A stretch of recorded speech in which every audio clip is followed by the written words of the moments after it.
Hola a todos y todas, bienvenidos a este episodio en el que analizaremos dos de los conflictos territoriales más representativos de América Latina. Por un lado, el conflicto entre las comunidades Wayuu y la empresa Cerrejón en La Guajira, Colombia. Y por el otro, la disputa entre las comunidades mayas y el megaproyecto Tren Maya en el sureste de México. A lo largo de este episodio escucharemos las voces de mis compañeros, quienes expondrán distintos aspectos de estos conflictos, desde su origen hasta los impactos sociales y ambientales, los actores involucrados, las demandas de las comunidades y los intentos de solución. También integraremos perspectivas teóricas de autores como Escobar, Hasbard, Vampa y Ulloa, que nos ayudan a comprender cómo el territorio es más que un espacio físico, es identidad, vida y resistencia. Para iniciar, le doy la palabra a mi compañera Edna, quien nos presentará el origen, historia y características del conflicto entre las comunidades Wayuu y Cerrejón. Hola, bienvenidos a nuestro podcast. Mi nombre es Eina Mora y junto con mis compañeros vamos a exponer los temas correspondientes a esta actividad. Iniciaré presentando el origen e historia del conflicto que enfrentan las comunidades indígenas Wayuu con la empresa minera Cerrejón, ubicada en el departamento de La Guajira.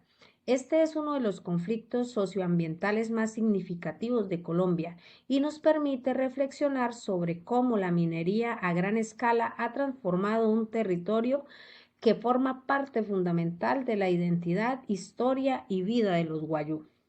El conflicto tiene sus raíces en la tensión entre el modelo extractivo minero representado por Cerrejón y la visión del territorio propia de los pueblos indígenas. Para los Wayuu, el territorio es un espacio de vida profundamente conectado con su identidad y espiritualidad. Sin embargo, la expansión de Cerrejón trajo consigo desplazamientos forzados, contaminación de fuentes hídricas como el arroyo Bruno, pérdida de recursos naturales y la destrucción de ecosistemas frágiles. Durante la década de 1990 y 2000, numerosas comunidades wayuu y afrodescendientes elevaron su voz ante el Estado y organizaciones internacionales, denunciando violaciones a derechos humanos y territoriales.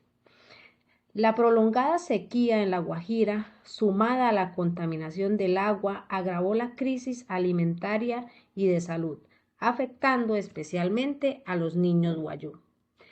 En cuanto a la cronología del conflicto, podemos identificar varios momentos clave. En la década de 1990, la explotación minera se intensificó generando los primeros desplazamientos y protestas. En 2001, Cerrejón pasó a manos de las multinacionales Anglo American, BHP y Glencore, lo que aumentó su capacidad productiva. Entre 2010 y 2015 el conflicto ganó visibilidad nacional e internacional debido al desvío de fuentes hídricas y a las muertes por desnutrición en la región. En 2017, la Corte Constitucional ordenó detener el desvío del arroyo Bruno, reconociendo los derechos fundamentales de las comunidades wayuu. Desde el 2020 en adelante, los reclamos por reparación, participación afectiva y acceso al agua continúan en medio de nuevas sequías y litigios judiciales.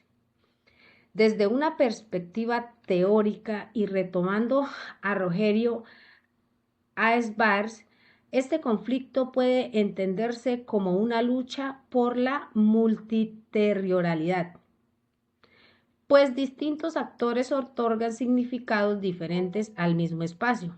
Para el Estado y Cerrejón, el territorio es un recurso económico. Para los wayuu es un espacio de vida y resistencia. Arturo Escobar, por su parte, plantea que los conflictos ambientales en América Latina reflejan una crisis profunda del modelo de desarrollo moderno que privilegia el crecimiento económico por encima de las formas locales de habitar y significar el territorio. El caso Wayuu Cerrejón evidencia la tensión entre este modelo extractivo global y las epistemologías del sur, que buscan preservar la vida, la diversidad cultural y la autonomía territorial. Este caso no solo representa un problema local, sino que nos invita a replantear cómo se define el desarrollo y quién asume realmente sus costos. El conflicto entre los Wayuu y Cerrejón es, en esencia, una lucha por el derecho a vivir dignamente en su territorio. A continuación, doy paso a mi compañera Giovanna, quien explicará a los actores involucrados, las demandas y los hechos relevantes de este conflicto.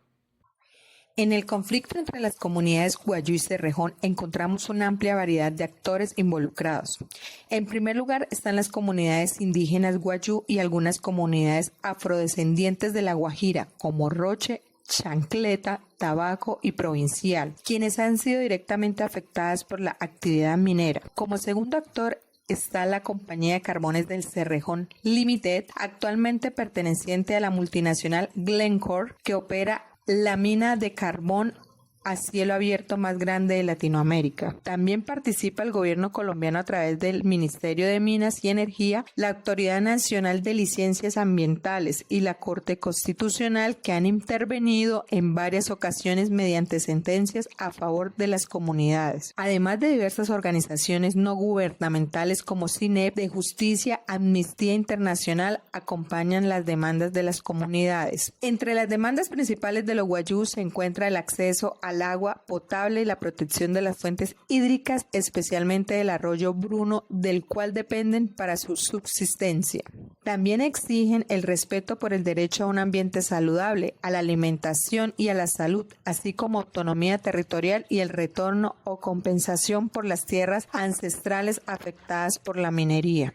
Entre los hechos más revelantes está el desvío del arroyo Bruno por parte del Cerrejón, una acción que aumentó su capacidad de explotación minera, pero causó graves impactos en el medio ambiente y en las comunidades. También destacan los desplazamientos obligados, la pérdida de tierras y los efectos en la salud y alimentación de los Wayuu. Esto ha motivado protestas sociales y demandas legales que derivaron en sentencias como la T-704 del 2016 y la SU-698 del 2017, donde la Corte Constitucional reconoció la vulneración de derechos fundamentales. A pesar de los fallos judiciales, las comunidades denuncian que su cumplimiento ha sido parcial. La empresa mantiene un modelo extractivo que sigue generando daños ambientales y sociales.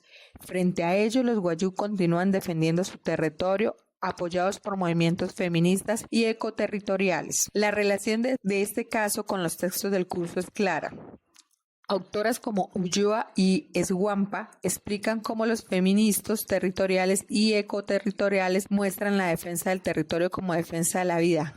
Haesbar y Escobar aportan la idea del territorio como lugar de vida, mientras Botero analiza las desigualdades territoriales que intensifican conflictos como el de La Guajira. Con esto cierro mi intervención y cedo la palabra a mi compañera Marlene, quien nos hablará del origen y evolución del conflicto entre las comunidades mayas y el Tren Maya en México. Hola, soy Marlene y en este segmento presentaré el origen y desarrollo del conflicto territorial entre las comunidades mayas y el megaproyecto del Tren Maya en el sureste de México. Este proyecto fue anunciado oficialmente en 2018 por el presidente Andrés Manuel López Obrador como una de las obras estratégicas de su gobierno. Su objetivo es impulsar el turismo y el desarrollo económico en los estados de Chiapas, Tabasco, Campeche, Yucatán y Quintana Roo mediante una línea ferroviaria de más de 1.500 kilómetros. Aunque el Tren Maya fue presentado como un proyecto de desarrollo sustentable, desde su inicio surgieron críticas por parte de organizaciones sociales, académicos y comunidades mayas que viven en la zona. La principal controversia se centra en el impacto ambiental y en la falta de consulta previa, libre e informada a los pueblos indígenas, como exige el Convenio 169 de la Organización Internacional del Trabajo. De acuerdo con un informe de la Comisión Económica para América Latina y el Caribe del 2023, la construcción atraviesa al menos 23 áreas naturales protegidas y zonas de alta fragilidad ecológica, lo que representa riesgos severos para especies endémicas, cenotes y acuíferos. El Instituto Nacional de Antropología e Historia ha advertido que la obra afecta vestigios arqueológicos mayas y sitios sagrados. Desde el 2020 se ha registrado derrumbes de cuevas y hundimientos del suelo debido a túneles abiertos en la selva de Quintana Roo. Este conflicto tiene raíces profundas. Las comunidades mayas han sido históricamente marginadas y hoy enfrentan un nuevo proceso de desplazamiento bajo el discurso del progreso. Como señala Arturo Escobar, el territorio no es un espacio vacío, sino un entramado de relaciones ecológicas, simbólicas y culturales. En la cronología del conflicto se pueden identificar tres grandes momentos. Entre 2018 y 2019 se anunció el proyecto y surgieron las primeras críticas por la ausencia de consulta indígena. Entre 2020 y 2023 las obras avanzaron y comenzaron los amparos judiciales que lograron suspensiones parciales, especialmente en el tramo 5. Entre 2024 y 2025 se intensificaron las denuncias sobre la deforestación, contaminación de cenotes y criminalización de defensores ambientales, según reportes de Naciones Unidas. En resumen, el Tren Maya ejemplifica cómo las políticas de desarrollo estatal pueden entrar en conflicto con los derechos territoriales de los pueblos originarios. Detrás del discurso de modernización aparecen procesos de exclusión, destrucción ambiental y pérdida cultural. Con esta introducción doy paso a mi compañero Cristian, quien continuará explicando los actores involucrados, las demandas sociales y las principales movilizaciones que se han dado en este conflicto. Adelante, Cristian. Muchas gracias, compañera. Yo voy a continuar explicando quiénes son los actores principales de este conflicto, qué demandas sostienen y cuáles han sido las acciones y movilizaciones más importantes. Quisiera explicar que, en primer lugar, los actores institucionales son el Gobierno Federal de México y el Fondo Nacional del Fomento al Turismo, que son los principales promotores del proyecto. Desde el 2023, la Secretaría de la Defensa Nacional asumió el control de la construcción y administración de varios tramos con el simple argumento de garantizar la seguridad nacional. De otro lado están los pueblos mayas, las comunidades ejidales y organizaciones ambientales y académicas agrupadas en movimientos como lo son el colectivo Tres Barrios, Sélvame del Tren y la Asamblea de Defensores del Territorio Maya, Much Simbal. Estas organizaciones denuncian violaciones a los derechos al territorio, falta de transparencia y criminalización de los líderes locales.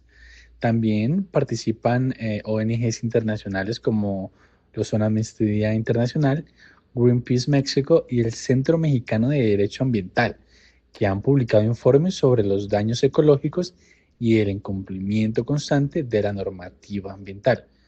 Las demandas principales de las comunidades incluyen la suspensión inmediata de las obras en los tramos donde no se ha realizado estudio ambiental completo, el reconocimiento de los derechos colectivos al territorio y a la consulta previa y, por supuesto, a la reparación de los daños causados al ecosistema, cuevas y cenotes. También hay otras acciones más viables que se encuentran en las demandas y amparos judiciales interpuestos desde el 2020, que en algunos casos lograron suspender temporalmente el tramo 5 Sur, aunque siendo realistas, el gobierno volvió y reanudó obras mediante decretos especiales que fueron en contra de las necesidades de la comunidad. También se han realizado movilizaciones locales y nacionales como las marchas por la selva en el 2023, en la que muchos activistas y comunidades exigieron detener la deforestación. Ahora, en agosto del 2025, un vagón del Tren Maya descarriló en Yucatán, lo que reavivó críticas sobre la calidad de la obra y la falta de seguridad, según los reportes en el país. Siguiendo a Maristela Vampa, esos conflictos ecoterritoriales expresan una disputa por el sentido mismo del desarrollo. ¿Quién decide, para quién se desarrolla y a costa de qué territorios?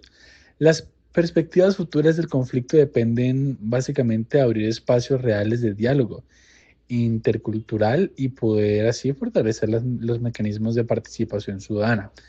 Sin estos elementos, el Tren Maya va a seguir siendo un ejemplo de cómo las decisiones centralizadas pueden profundizar desigualdades territoriales en toda América Latina.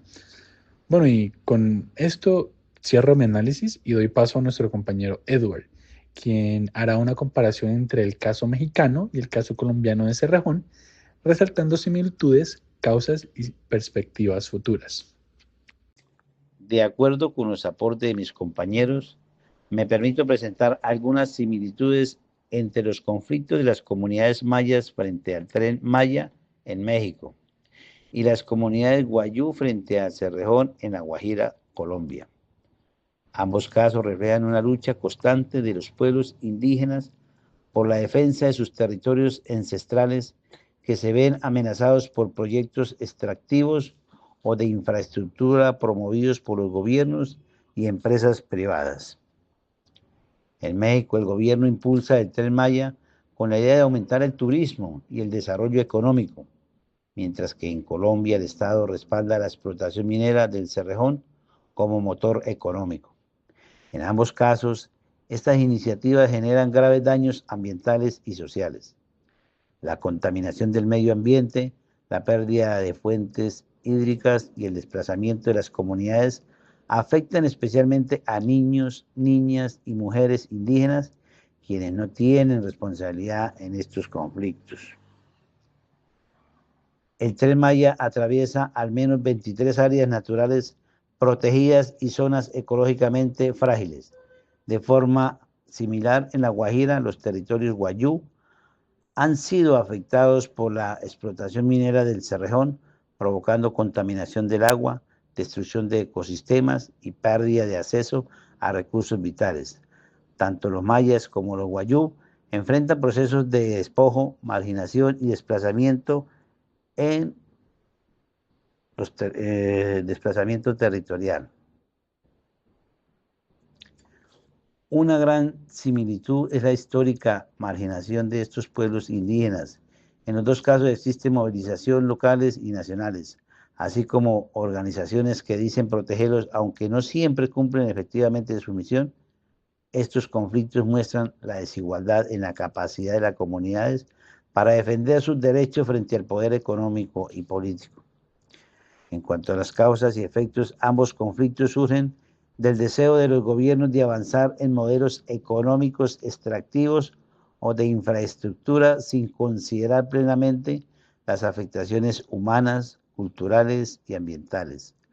Los efectos recaen directamente sobre las comunidades que podrían llegar a desaparecer si no se toman medidas adecuadas para su protección. Sus culturas son parte fundamental de la identidad nacional y merecen ser preservadas.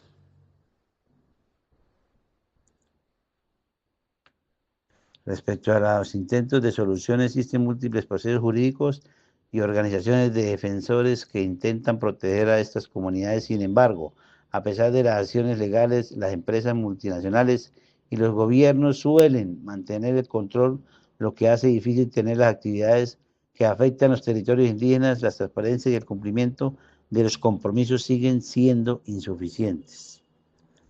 Para las perspectivas futuras, es fundamental que las organizaciones gubernamentales y las defensorías de los derechos humanos trabajen juntamente con las comunidades indígenas, promoviendo el diálogo y la participación real en las decisiones que afectan sus territorios. Los proyectos deben planearse considerando el espacio ambiental y respetando los dos derechos de los pueblos originarios, como en el caso de los mayas en México y los guayú en Colombia. Muchas gracias, Edward, y gracias a todos mis compañeros por sus aportes. Los conflictos que analizamos hoy, el de las comunidades guayú frente al Cerrejón en Colombia y el de las comunidades mayas frente al Tren Maya en México, muestran cómo los territorios en América Latina son escenarios de disputa, pero también de resistencia y defensa de la vida. Como plantea Arturo Escobar, el territorio es un entramado de relaciones ecológicas, simbólicas y culturales. No es simplemente un espacio vacío disponible para ser explotado. Lo mismo señala Hasberg con su concepto de multiterritorialidad, donde las tensiones pueden surgir cuando hay diferentes actores porque otorgan significados distintos al mismo territorio.